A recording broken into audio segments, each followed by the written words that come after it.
the Hoopstrology podcast brought to you by the Bayou City. I'm one of your hosts, Jesus Acevedo Jr. And this is the Zodiac GM. The Zodiac GM. How are you on this Monday night, Zodiac GM? As our listeners know, we record on Mondays, typically Monday nights, and and the episode will be out Tuesday. So this is Tuesday morning. So good morning, listeners. Good morning to you, Zodiac.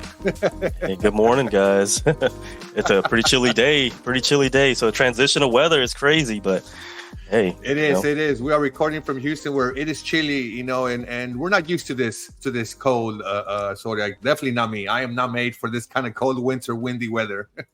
Yeah, exactly. Ooh, I mean, it goes from maybe 80 degrees to 50, 60 degrees seems like, but man, it's so volatile.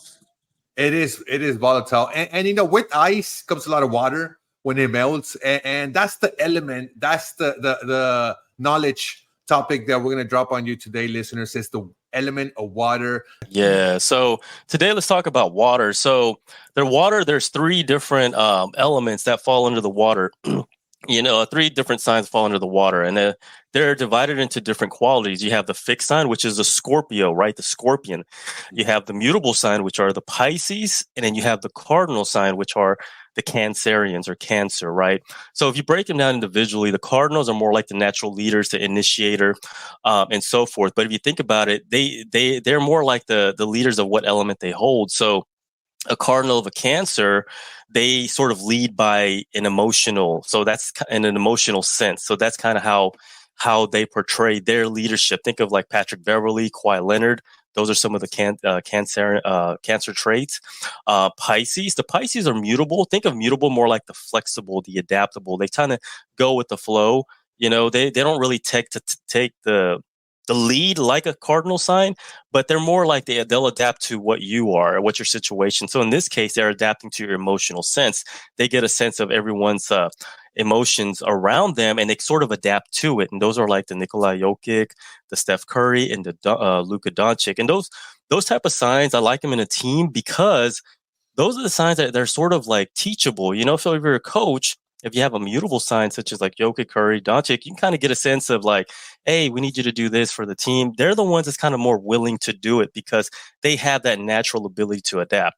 And then the other sign, it's a Scorpio, right? So they're the fixed sign. So the Scorpios are the ones that tend to get the job done, but they don't like change. So a Scorpio is like the Paolo Banchero, Jaylen Brown, and so forth. So think of it just fixated. So they're fixated on the emotional side of things. So they're sort of the ones that are stubborn. They don't like being told what to do. And they don't like, in essence, they don't like being taught what to do. It's like telling him, hey, I need you to do this. So it's sort of like, I don't want to because I'm a fixed sign. But the thing about a fixed sign is that they do get the job done because they're so fixated on their belief and so forth. So those are the water signs, Scorpio, Pisces, and Cancer. Water signs. One of my favorite players all time, who I consider the GOAT, call me biased, I don't care, is Hakeem Olajuwon, Pisces. And you definitely saw it in the way he carried himself, in the earlier parts of his career, and then later when he transitioned into being a Muslim, just on the court as well. Hakeem Olajuwon. Yeah, Olajuwon, I believe, is a cusp, but he's naturally an Aquarius, which is sort of like in the in-between cusp. But Charles Barkley cusp. Now, see, that's a whole other thing we're gonna get into later on, the cusp and how being born where you're like almost half a half, right? Or is it sometimes exactly 40, 70, 30, sometimes depends. Yeah. So there's also a cusp, but I try to simplify everything to kind of like not confuse the whole theory of this whole zodiac thing, right? But yeah, there's also the cusp, and they even have their own element itself, the dust, steam. But that's like a little bit too much. But to simplify it, I just like to stick to the basics. But yeah, there's a whole nother level of analysis for that as well. A little bit. We'll get into cusp maybe in season 2. This is season 1. Maybe season 2. We got to just lay the foundation right now. And so that was the watermelon. And it's funny you mentioned Nikola Jokic because that's where I want to start off today, Zodiac. It's the Denver Nuggets 3-0. And is it just me, or does it look like they're just picking up right where they left off? Yes, they're picking up right where they left off. And as I mentioned earlier in a couple of episodes back, is that they didn't really make a lot of change as far as for their core. The core starting five is still there, and they've been having that core starting five for several years now, and they've been one of the top teams. And there's a reason for that, because the synergy. A lot of people don't look at that. But, I look at chemistry. You always ask the question to others, what is chemistry then? If you don't know what exactly is, do we have to do an eye test for us to define chemistry? What if you can use a platform such as a Zodiac analysis to kind of introduce the chemistry of what you anticipate how a team's going to be? The Denver Nuggets have a very, very good synergy with their starting five because that's their core. Those are the ones that's going to play majority of the minutes, and it goes to show. So far, they're 3-0.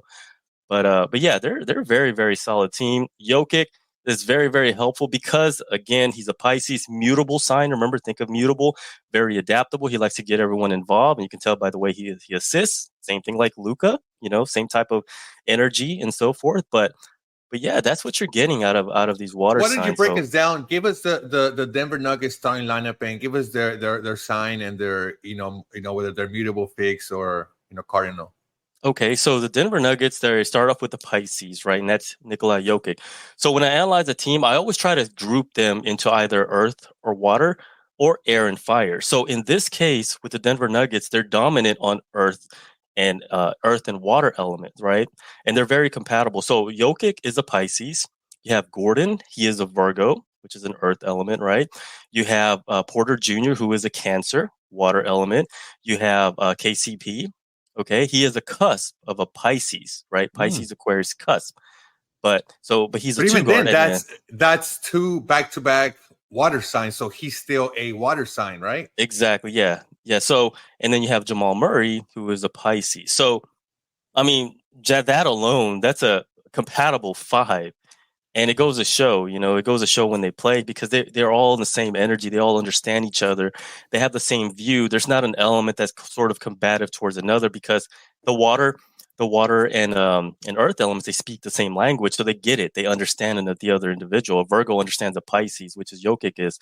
A Pisces understand, a Cancer, which is Porter Jr. and Jokic. So it meshes very, very well. So that's a very, very strong synergy right there. Yeah, and I think the Denver Nuggets are going to be a hard team to stop because of that.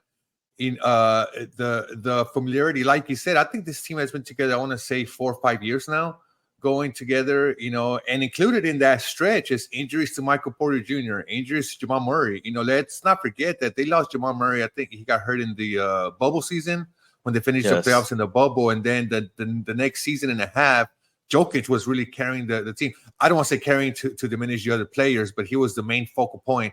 And you saw it in the playoffs. It was a bit easier to stop Jokic and the Nuggets when Murray wasn't there to be kind of like that, outlet to just kind of break up the way teams defend Jokic.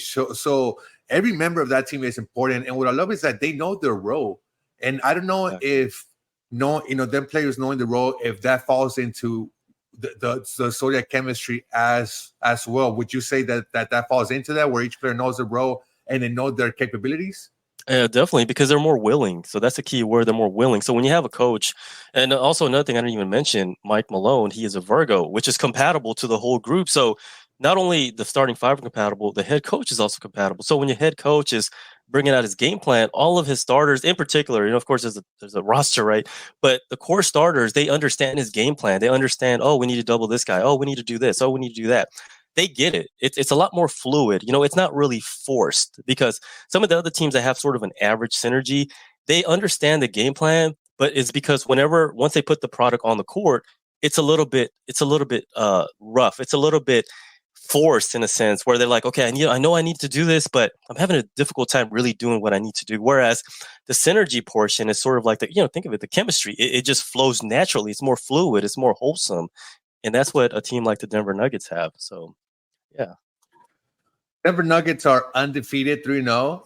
It's I guess it's fun to say right now for these teams undefeated, right? Because it's just 2-3 games, But on the flip side of that, you'd rather be undefeated 3 games than be winless, which that's what we find 2 teams. So 2 winless teams, and that'll be our hometown, the Houston Rockets, unfortunately 0-3, and also the Memphis Grizzlies 0-4, which I think that's the team it's the most surprising. But before we get to the Memphis Grizzlies, I definitely want to talk about the Houston Rockets. That, like I said, that's our hometown team, the team we watch more. You've stressed this not only in this podcast, but also on Twitter, how you feel there's the synergies of this team don't quite match, And the 0-3 record would say yes, you are correct, But I would also push back on that and say, I think this team is playing a lot better than last year. So the influence that Ime Udoka has had on this team in just 3 games cannot be not forgotten about, but just can't be not mentioned, because I think you see the difference, especially in that game against the San Antonio Spurs, a game they had.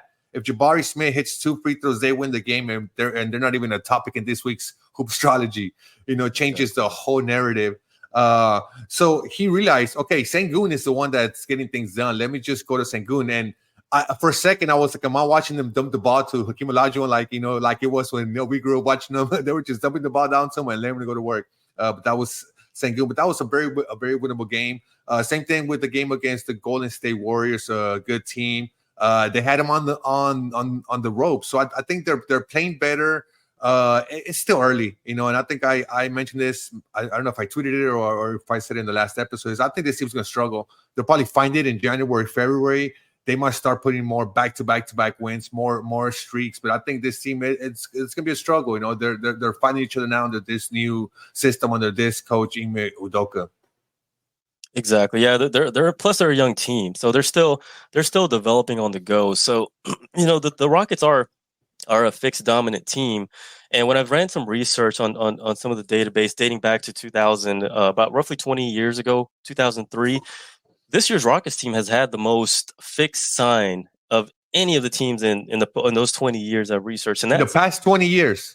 That's a lot. And wow. You're talking about a good 80% of the roster is just fixed signs, and not only that, they're fixed signs of elements that are not compatible. Like you have a fixed sign of a water, you have a fixed sign of a fire, you have a fixed sign of like a mixture of elements. So even if they try to mix up some of their lineup and their rotations, it's still a little bit complicated to find the best possible lineup, mainly because there's just so many fixed signs that's sort of kind of looking for their minutes. And that's kind of what I see. It's sort of forced in a way. They are going to get the job done because remember, fixed signs. It's great to have fixed signs because they are the ones that's consistent with their energy, and they always want to get things done, and they stay on one flow of energy, right? But the thing about it, in the game of basketball, you need a little bit of adaptation. You need a little bit of change of scenery, a change of rotation, a change of a little bit of that, but. It's just a challenge for now. It's just going to take some time. But yeah, if you look at the Rockets years with Hakeem Olajuwon, yes, he is an Aquarius, which is a fixed sign. Yes, but look at his coach. His coach was Rudy T. He's a Sagittarius, which is immutable, very compatible to Hakeem, right? Not only that, his supporting role. You look at Kenny Smith, a Pisces, mutable sign. Even though there are opposite elements, he does understand how to get and adapt to Olajuwon's style of play, because that's sort of what they centered their offense around, right? Robert Horry, Virgo, mutable sign. So even Clyde Drexler, he was a Cardinal. With the second championship, he's a Cancer sign. So they didn't have this year's Rockets team are just nothing but fixed sign. Which it's just think about it this way: you go into a room, if you're a fixed sign. And you kind of want that respect because you've proven yourself, right? And it's like you don't need anyone to tell you what to do because you've done the job. And if someone tries to tell you, "Hey, we need you to do that," you're like, "Who do you think you are?" But just multiply that energy. You can get a sense like with Jabari Smith. Everyone talks about how he's not as good as they thought it'd be, but notice when he was with the summer league team, he was killing it, right? Because summer league team. That summer league team was very compatible to him. Ben Sullivan, the coach, was a Pisces, very compatible to a Taurus because Jabari Smith is a Taurus, fixed sign, right? But all of his supporting cast around him was compatible to Jabari, and you can tell they were feeding him the ball. He was more lively. He was more like natural flow, and that's what I mean by that. I know a lot of people don't see it, but I see it clear as day. The difference and contrast between Jabari and this year's Rockets team is he's sort of just out there, kind of like. Man, I want to be the star because I'm proven, but man, they're passing the ball to Sengun, Jalen Green's shoot. But that's kind of like you think about it because these are not robots, right? These players are not robots. They have feelings, they have thoughts. Not a lot of people think about what they're thinking. It's sort of like it's all about me, because they see the product. They're like, oh, he's just not making a shot. But no, there's could be a little conflict when you're not making your shot because you're like, man, like I just don't feel good about this, and it kind of throws off a little bit of yourself. You're not yourself. that's what I see in the Houston Rockets right now. But granted, this doesn't mean, and it never means, that they're just going to go 0 for whatever. They're going to win games, and they can actually fight through it. At best, I can see them being a very scrappy team. Think about the back in the day Pistons, where they did have a lot of fixed signs with Lambeer, Isaiah Thomas. Those type of teams. Notice that their synergy wasn't there, but they were physical and they were strong and they got the job done. So I can see talent was there as well, right? Because they had talent. Isaiah Thomas, had a little bit more Johnson, talent, Joe Dumars, and experience too. Yeah, so they had experience, and Joe Dumars was a Libra, was very, so they had at least one element that was compatible, that kind of made the synergy work. But overall, they were dominant in fixed signs. Not as much as the Rockets, but they are. The only one that's not a fixed sign is Fred VanVleet. He is a Pisces, mutable sign. And you can just get a sense that he's trying to get everyone involved, but he's dealing with so many strong personalities. It's a challenge for him. And a lot of people are putting him down as well, because they're like, oh, we signed this guy for so much money and he's not even it's because the energies around him doesn't fit him. He's the only one that's a mutable sign with 4 fixed signs in the starting lineup that plays majority of the minutes. And that's tough for a point guard for him, because he doesn't have that natural chemistry, that natural flow. So they're a little bit complicated. It's still early, right? It's still 3 early games. I think I put this season at the 30 to 35 win range. Not competing for play-in, definitely not. But I think this is a growing season. But I think it's what happens in between those 30 to 35 wins that you see. I think this offseason, there's going to be a lot of questions to be asked of the Houston Rockets about roster. There's a lot of young talent, and not every one of these players is going to be a star for the Houston Rockets, unfortunately. But it's about deciding what you're going to do. Who do you want to stay? Who do you want to build around? Because these are still young talent. You can really get some pieces that can help you improve on a 30 to 35 win team. And so that's why I see this season. And going from the Houston Rockets, we'll go to the 0-4 Memphis Grizzlies. And I know the Memphis Grizzlies are without Ja Morant, but I never expected them to be 0-4. I still thought they had a solid enough team, but I don't watch a lot of Memphis Grizzlies basketball. So, but I from what I've seen so far in this early going, you see that they miss Ja Morant, obviously, right? Who's not going to miss their star player? But I do wonder if there's something beyond that. What does the stars tell us, Zodiac GM, about the Memphis Grizzlies? Whenever I analyze team, the dynamics of everything, it's very there's not one size fits all, right? So there's also another type of alignment that's very strong. And usually what that is, in the case of the Memphis Grizzlies, is that they do have a superstar, which is Ja Morant. Yes, he's a Leo. Just think of him as a Leo fixed sign, right? But everyone else around him, it seems like, especially the core, they're all opposite energy or elements from him, right? Because Bane is a Cancer, their head coach is a Virgo, so they're all opposite. So he's still sort of like the lone fire sign. The reason why I mentioned that's still a good synergy is because it's only one, right? It's not like there's 2 fire signs or 3 fire signs. Whenever you try to put a lineup of 5, there's like kind of an imbalance. So in this case, if Ja Morant was to ever go back, he's the only fire sign, but then most likely the other 4 stars in his team are going to be compatible within them for itself. Another team that's using that right now, which I didn't expect, because I was analyzing them more in more anticipation of is the Dallas Mavericks, because I had a feeling that they were going to start Dwight Powell, but they didn't, which is a good thing, because the Dallas Mavericks are one of those, like I mentioned, the 4 compatible and 1 that's not compatible. So the one that's not compatible is Luka Doncic. So in a sense, Kyrie Irving, he's a fire, meshes very well with the rest of the starters. Lively. Derek Jones, I believe? Derek Jones Jr., Grant Williams, and Josh Green. No, I think Josh Green is. Oh, that's right. He goes out the right. Because Kyrie didn't play today. Exactly. So they have more like a 4-1 lineup, which still works well. So there's that type of alignment as well that does really good. And Kidd is an Aries, so that's more like favorable towards Kyrie's energy, right? Because majority. So even though Luka is the only one that's opposite, it still works because the rest of the team is doing their portion, right? And then this is similar to the Memphis Grizzlies. Once Ja Morant comes back, Yes, and right, because right now they do have a 5-0 lineup, meaning all 5 of their stars are compatible, but the thing that they're lacking is talent, okay? Mm. They don't have okay, Zaire Williams, he's a Virgo, compatible to the rest of the crew, right? Well, But and maybe talent is such a, because obviously they're talented, but I guess we should say like all-star MVP level talent. Because look, they got Marcus exactly. Smart, Desmond Bain, Jerry Jackson Jr. And see, here's the thing: is that we've seen this team win without Ja Morant in the past. Famously in the last 2 seasons when Ja has had stretches where he's got hurt, the Grizzlies keep on winning. So that's where my confusion was to this 0-4 start is we've seen them play and win without Ja. So what's the difference this season? I mean, they got Marcus Smart. It goes from a winning franchise. Desmond Bain was the one that was stepping up, last season. But I don't know if it's just early season struggles or something else. But Well, if yeah. you look at the rotation, okay, so Zaire Williams moved up from the bench unit, right? So if you look at last year, who was the one player that substituted for John Morant whenever he was injured? Trey Jones, right? Fred Oh, Jones.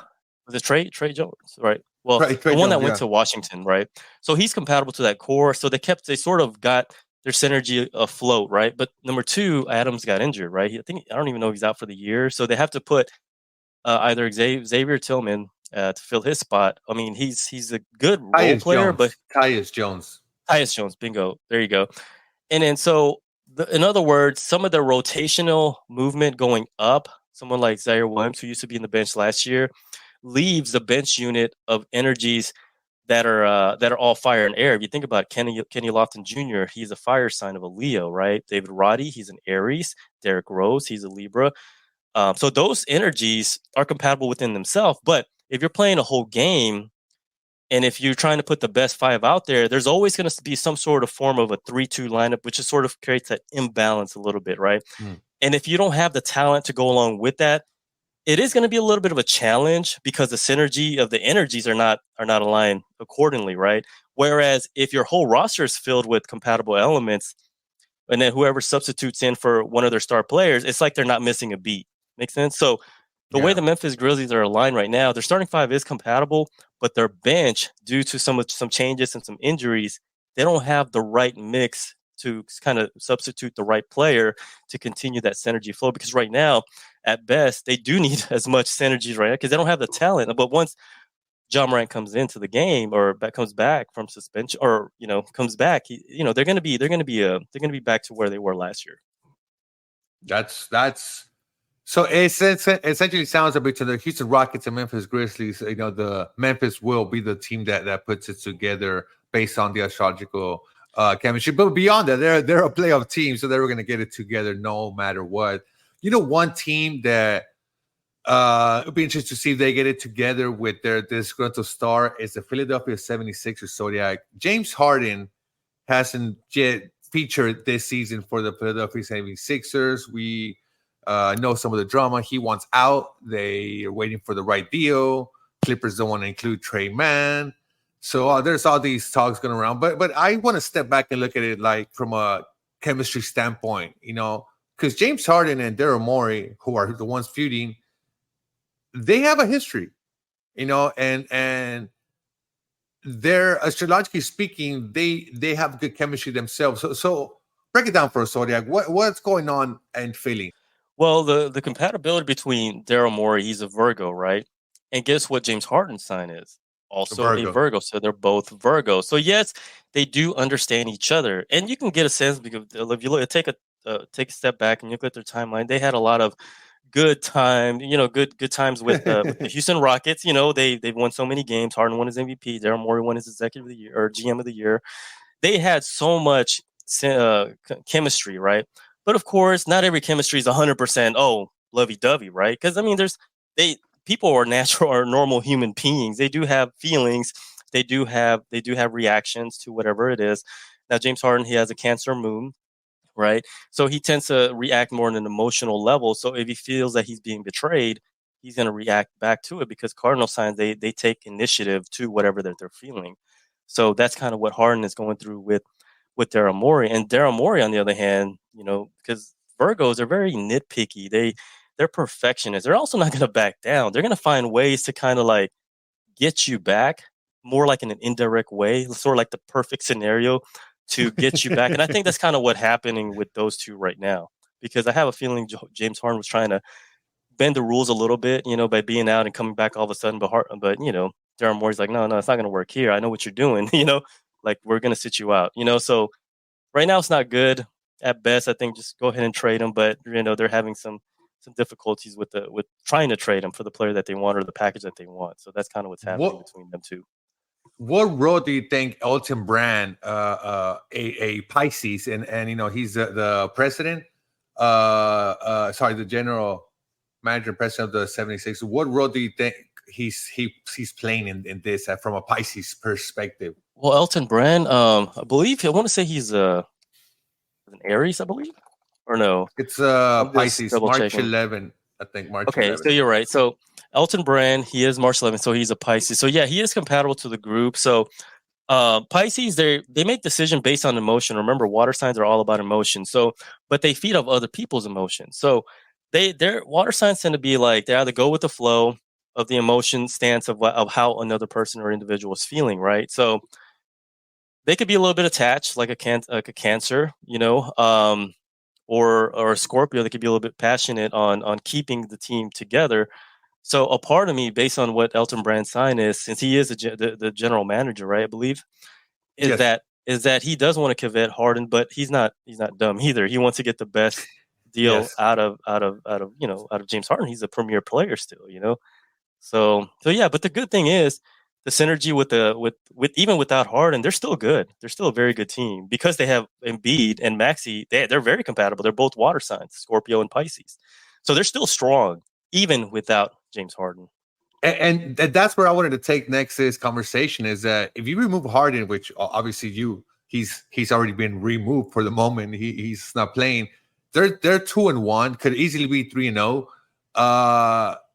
They still have a good team. And going back to what we're saying, astrologically speaking, they're a good chemistry. They match and let's be fair, this team has been together also a couple seasons now. And then with the addition of Patrick Beverly, you just put another dog into that mix.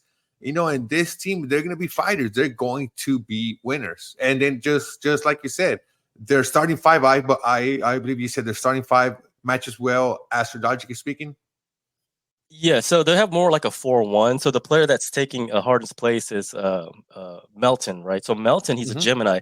He is opposite, but considering his role, it's not like he's a go-to guy. He's more like a role player, which is okay. And back to the 4-1, that's still a good synergy because 4 other players are compatible, especially with Joel Embiid, which is their primary offense, and then now it seems like with Maxey. So they're still a good team, and then Beverly coming off the bench, Bamba coming off the bench, they're also very compatible to that core group. So it works out very, very well. You know why? Also, is because I think Melton is a Gemini. Geminis are mutable signs, right? So exactly, a mutable sign, you're able to just you're almost like I don't want to say water because you're not, right, but you just kind of fit in where you need to fit in, and your role. So 4-1, I will take that. That means 4 compatible versus 1 not compatible. But the 4 compatible overpower the non compatible, so it makes everybody compatible. Exactly, yeah. And not only that, their qualities, which is their modalities, fits very well too. Back to the 3 qualities, right? The fixed, cardinal, and mutable. So if you have one sign from each of those qualities that are compatible elements, it also works well too. Like in this case, they have Maxey, who's a Scorpio, right? He's a fixed sign. The mutable sign is Embiid, which is the Pisces, right? And then the cardinal sign is Harris, which is a Cancer. So those 3 have a good alignment. So I also look for that too. So they work very well. Not only that, they have a strong compatibility with their elements. So all around is still a very, very good team synergy, mainly because their go-to guy has the right pieces, the right energies to get the best out of him, which is important. And then the last question on this topic before we get out of here for this week's episode is, the rumor player, one of the rumor players that they will buy in the package deal is Trey Mann. How would he fit into this Philadelphia 76ers team? So Trey Mann, I want to say, so Trey Mann, okay, there's 2 of them. Is he the one from Oklahoma? I can't remember if he was a Libra or two, yeah, there's 2 of them. I remember I did look him up, but he's not compatible to that group. And I want to say he is a October he is 18th. a Libra. He's a Libra. So Terrence Mann, he is a Libra. So he's not compatible to their core group, right? So if they were to swap out Harden and get Terrence Mann, that's going to throw off their synergy a little bit, mainly because he doesn't have the right energy fit with their core players, their core, which is the PJ Tucker, Maxey, and also Embiid. So he's sort of going to be like the odd man, right? But it can still work, mainly if they use him as a 2 guard, take out I can't remember the player's name that I just mentioned Melton. right now. Melton. It's still going to be a 4-1. So, it can work that way as well. It's just about the maxing of the roster, make smash shaping up. Yeah, exactly. It's like a puzzle. It's like you try to find the best combination with the right elements, the right synergy, and also the dynamics. There's so many factors to look at, like analyzing teams, right? So yeah. It's all about putting the pieces together. And just like we put this episode together, now we're putting it to bed. That is the 3rd episode of the Hoopstrology podcast. Thank you so much for listening to us. Zodiac GM, any final words before we say goodbye on this episode? Follow us on Twitter X at Hoopstrology and also the Zodiac GM. And follow me, Jesus_Acevedo Jr. Thank you so much for listening. Don't forget to subscribe. See ya.